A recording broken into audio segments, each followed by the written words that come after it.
আসসালামু আলাইকুম এভরিওয়ান, আশা করি আপনারা সবাই অনেক ভালো আছেন। আলহামদুলিল্লাহ আমিও ভালো আছি। তো আজকে আপনাদের সাথে শেয়ার করব একটি ছোট্ট দাওয়াতের ভ্লগ। তো সেই দিন ছিল 14 তারিখ। আমরা সবাই সকালে উঠে রেডি হয়ে বের হয়ে পড়ি। 13 তারিখ অর্থাৎ গতকাল ছিল হলুদের ভ্লগ আমি অলরেডি আপলোড করে দিয়েছি, আপনারা যে দেখে আসতে পারেন। তারপরেই তো কথা বলতে বলতে চলে আসলাম যেখানে দাওয়াত সেখানে। তারপরেই তো যে দেখি সবাই অলমোস্ট চলে আসছে, আমরা একটু লেট করে ফেলেছি। দেন সবার সাথে দেখা সাক্ষাৎ করলাম, তারপর সবাই খাওয়া দাওয়া করতে বসলাম। খাওয়া দাওয়া শেষে আমরা বের হয়ে পড়লাম। তারপর সবাই মিলে প্ল্যান করলাম আমরা একটু আশেপাশে ঘুরবো।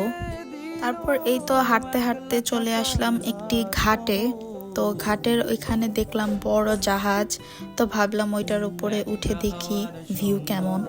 এখান থেকে ভিউটা খুবই সুন্দর লাগতেছিল, তাই আমরা সবাই পিকচার্স ক্লিক করলাম। পিকচার তোলা শেষে আমরা সবাই নেমে যাচ্ছিলাম।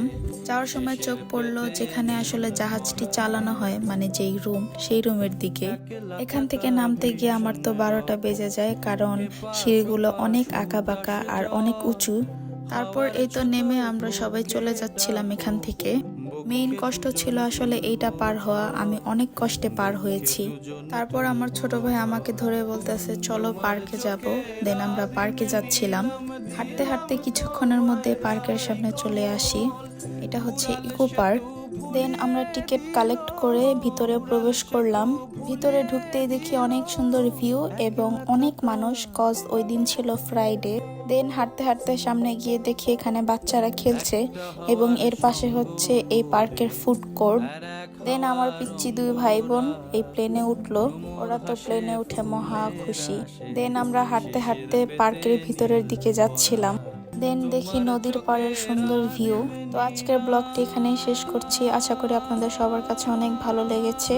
যদি ভালো লেগে থাকে তাহলে অবশ্যই আমাকে সাপোর্ট করবেন এবং আমার ভিডিওতে একটি লাইক দিবেন। সবাইকে ধন্যবাদ। আসসালামু আলাইকুম।